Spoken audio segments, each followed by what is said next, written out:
ममानी को इस तरह नहीं करना चाहिए था। मैं उन्हें एक सख्त जवाब दे सकती थी अस्मारा, बस इसलिए खामोश हो गई कि उनकी दिल आजारी ना हो। तुम अपने इस छोटे से दिमाग पर इतना बोझ मत डाल। अम्मी कुछ दिन बाद खुद ही ठीक हो जाएंगी। तुम तो समझदार हो, आकिल व बालिग हो। तुमसे पूछे बगैर कभी कोई फैसला नहीं हो सकता।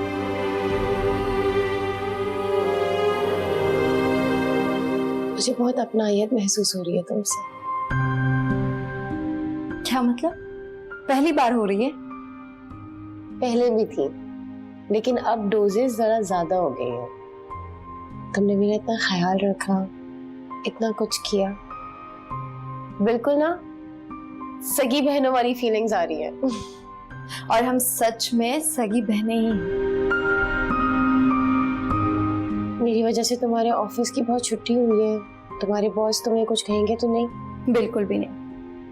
मेरे बॉस तो बहुत अच्छे इंसान हैं, मुझे अपनी बेटी समझते हैं। मैं इन सारी टेंशन्स में ये भूल गई कि फरवा कैसी है। फरवा माशाल्लाह अब बिल्कुल ठीक है, लेकिन बस थोड़ी डरी डरी सहमी सहमी सी रहती है।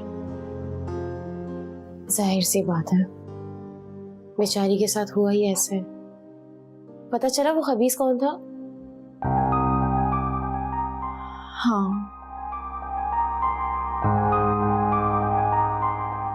पप्पू और ममानी कहाँ रह गई? वो दोनों लड़ने बैठ गई होंगी। चलो ना, तुम्हारी गाड़ी तो आ गई होगी। आ जाओ आराम से। शुक्र है कि जल्दी मुझे डिस्चार्ज कर दिया हॉस्पिटल।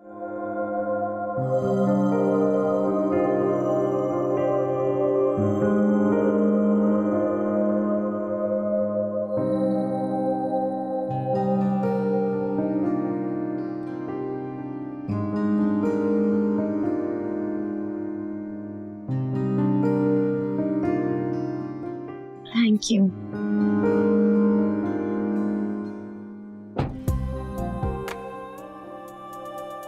आजा आजा आराम से। अब कैसा फील कर रही हो? आराम से। देखा तुमने?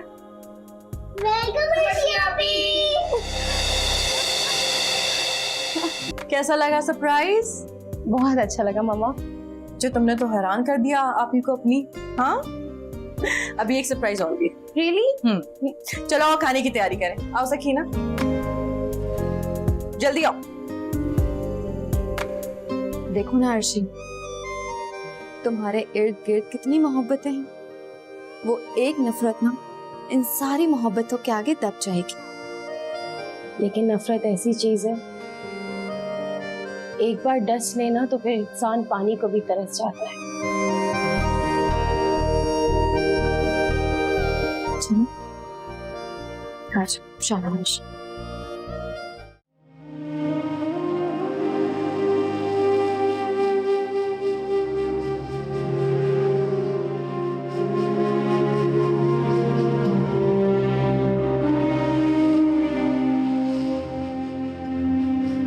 ये क्या कर रही? अम्मा आपा की याद आ रही है, इसलिए उनके कपड़े देख रही हूँ। कोई जरूरत नहीं उसे याद करने की, दफा करो उसे। चली गई ना अपनी मर्जी की शादी करके, अब रह रही होगी उस मनहूस सास के साथ, तो उसे पता चल रहा होगा। वैसे अम्मा आपने वहां से आने के बाद बताया नहीं, आपा कैसी हैं? हमसे मिलने कब आएंगी और हमें याद करती हैं कि नहीं? क्या बताती, उसकी सास ने बात तक नहीं करने दी। मनहूस बुढ़िया मरेगी तो मेरी बेटी को सुकून का सांस आएगा।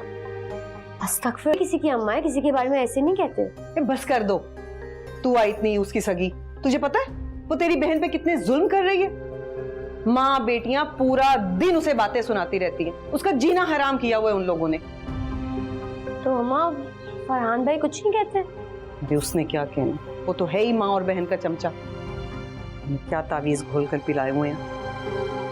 अच्छा ये सारी बातें छोड़ें, आप ये बताएं कि आपा को घर कब लेकर आएंगी, और अगर आपा यहाँ नहीं आ सकती तो आप मुझे उनके पास ले जाएं। चुप करके बैठी रहो यहाँ, और उसे यहाँ लाने की गलती तो मैं कभी भी नहीं करूंगी। तुझे पता उसकी सास ने तलाक की धमकी दी है। अगर वो यहाँ पे आई या हम लोग वहां पे गए। ये क्या बात हुई? मैं अब्बा से कहूंगी कि वहां जाकर बात करें उनसे। ऐसे कैसे कर सकते हैं वो? मैं क्या कुल्फियां बेचने गई थी? मैं भी बात ही करने गई थी। माँ, आप तो जहाँ भी जाती है ना, बात को और बिगाड़ कर आती है। अब्बा और ताया अब्बा वहां जाएंगे तो बात सही हो जाएगी। ताया और बाप की सगी लगाऊंगी कान के नीचे एक। जाओ एक गिलास पानी ला कर दो, तो जाके बात करें। हाय हाय, पूरी अलमारी निकाल के रख दी इस लड़की ने। वाह भाई मामा, बड़ी खुशबुएं आ रही हैं आज। कितने खाने बन रहे? आज तो मेरे खास स्पेशल गेस्ट आ रहे हैं।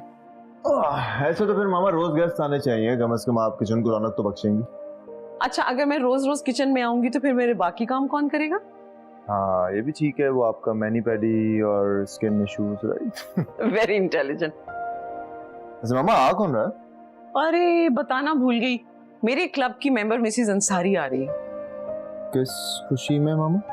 खुशी तो मैं तुम्हें बाद में बताऊंगी। मैंने उनको और उनकी बेटी को डिनर पे बुलाया है। और सुनो, वैसे तुम्हारे पापा जो है वो लेट आएंगे, तो तुमने मेरे साथ उनको कंपनी देनी होगी। मामा प्रॉमिस नहीं करता, ट्राई करूंगा, ठीक है? कोशिश नहीं करनी Haris, you have to be here, लाजमी आना है तुमने।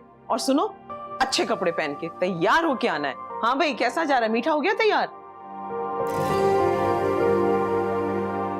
किलो लिखा है? बेगम साहिबा 10 किलो लिखा है चिकन। 10 किलो? दिमाग तो नहीं खराब हो गया तुम्हारा? कोई बारात नहीं बुला रही हूं मैं, कुछ लोग हैं। बेगम साहिबा चिकन में इतनी डिशेस बनती हैं, क्या मेहमानों को सिर्फ खाली आप कोरमा खिलाएंगी? क्यों, गोश्त की क्या हड़ताल है? ये तो मैंने सोचा ही नहीं। तो सोचा करो, वरना अपने दिमाग को ना म्यूजियम में जाके रख दो, वैसे ही नहीं चलता। चले बेगम साहिबा, कोई निशानी तो बाकी रहेगी। हम जैसे लोग इस दुनिया में बगैर किसी मकाम के आते हैं और ऐसे ही बगैर रुतबे के चले जाते हैं। सकीना भी, दुनिया में अगर लोग बेनाम हो तो आखिरत में उनका बहुत नाम होता है। बाज लोग जमीन पर बेनाम हो तो उनका आसमान पर बहुत जिक्र किया जाता है, और वहाँ पर लोग अपने अच्छे कामों से मशहूर होते हैं, और वहाँ की शोहरत तो हमेशा के लिए है। वाह अर्शी बीबी, क्या वलियों जैसी बात कही है आपने। मुझ बेमोल को मालदार बना दिया आपने। मेरी बेटी है ही इतनी काबिल, और इस तरह की सोच ना कोई गहरी सोच करने वाला ही रख सकता है। ये उन्हीं गहरी सोचों का नतीजा है जिसकी वजह से अस्पताल का मुंह देखना पड़ गया। आप प्लीज खामोशी रहा करें। क्यों भाई, मैंने ऐसा क्या कह दिया? आप कहते नहीं हैं, बल्कि अपने तंज को तीर की तरह चलाते हैं, और वो जिस्म को नहीं, रूह को घायल करता है।